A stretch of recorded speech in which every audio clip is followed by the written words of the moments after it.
Agora aqui nos estúdios eu estou aqui com o culpado de eu estar aqui hoje, ó. Um dos culpados está aqui. Tudo bom, Vitor Costa? E aí, Natanael? Tudo bom, Vitor? Tudo bom? Como vai? O que tá achando dessa troca de cadeiras Trocando aqui? de posto, né? Exatamente. Mas aqui no sistema O Dia de Comunicação, né, nós temos uma vantagem, a equipe que joga em todas as posições, né? É verdade. E sem deixar cair a qualidade. Só que essa posição aqui, a culpa é sua. Não, a culpa é do nosso amigo Douglas Cordeiro. Também. Tá curtindo, é o principal culpado, segundo merecidas você. férias. Exatamente. Bom, eu falei que o Natan estaria aqui com a gente, que ele não está apresentando hoje porque estava em outra missão, e a missão que ele estava cumprindo era, na verdade, um encontro, um evento que estava acontecendo com o ministro Wellington Dias aqui em Teresina. É isso, Vitor. Boa tarde para você, boa tarde a todo mundo que nos acompanha mais uma vez. Hoje o ministro do Desenvolvimento Social, Wellington Dias, cumpriu a agenda em Teresina.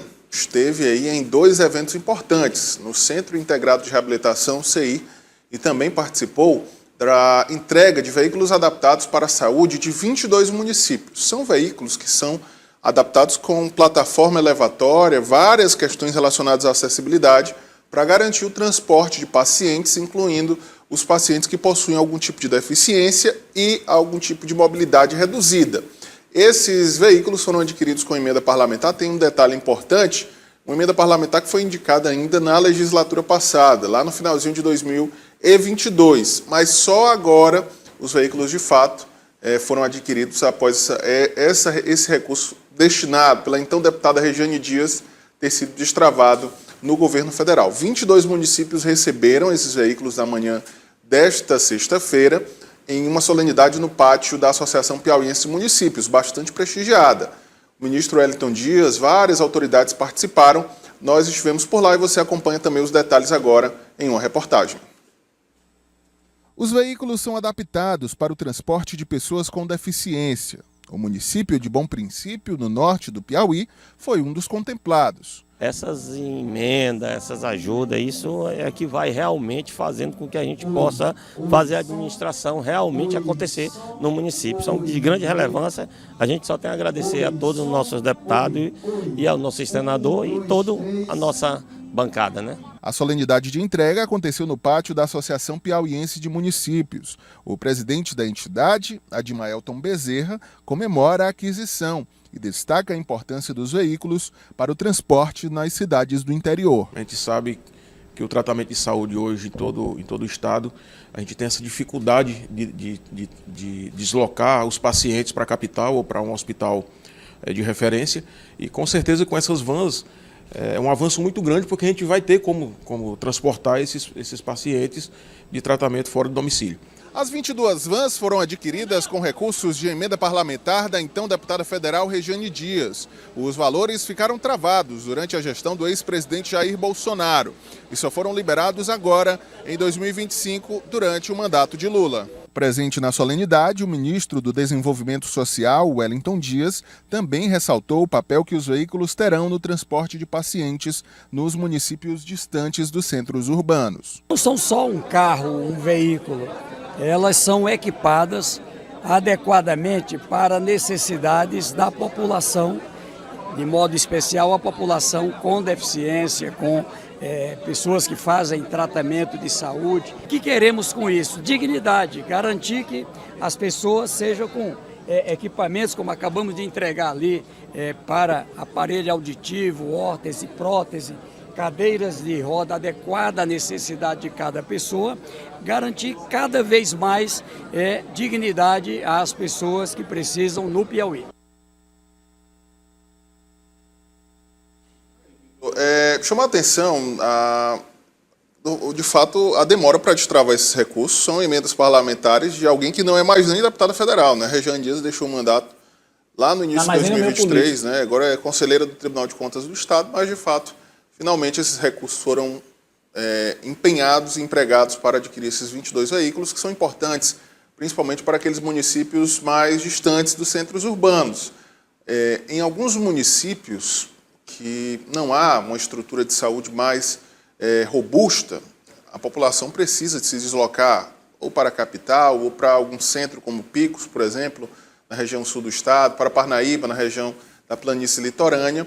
E havia uma dificuldade que ainda existe, muito grande, para o transporte das pessoas com algum tipo de deficiência, os cadeirantes, as pessoas com mobilidade reduzida. Então, esses veículos, eles são adaptados. Inclusive, você viu aí nas imagens a plataforma elevatória, né, que possibilita, por exemplo, ali a colocação de uma cadeira de rodas, e tem toda uma estrutura também de acessibilidade dentro desse veículo, desses veículos que foram entregues. 22 municípios receberam na manhã desta sexta-feira. E durante a solenidade, nós conversamos também com o ministro Wellington Dias sobre algumas temáticas importantes. O ministro fez críticas à aprovação da chamada PEC da blindagem, aquela proposta de emenda constitucional que foi aprovada no Congresso, que possibilita ao plenário das duas casas barrar a abertura de processo judicial ou investigação contra deputados e senadores. O ministro Wellington Dias foi crítico a essa medida e também avaliou o posicionamento da bancada do PT do Piauí na Câmara, que votou a favor. Daqui a pouco nós vamos separar esse trecho para mostrar também na política do dia. E ainda sobre política, o ministro também falou de 2026 aqui no Piauí, viu, Vitor? A situação da vaga de vice, que segue dividindo opiniões na base aliada. Para o Wellington Dias, a decisão deve passar também pelo Diretório Estadual do PT, pelo comando da sigla, toda essa discussão para escolher quem será o vice de Rafael Fonteles em 2026.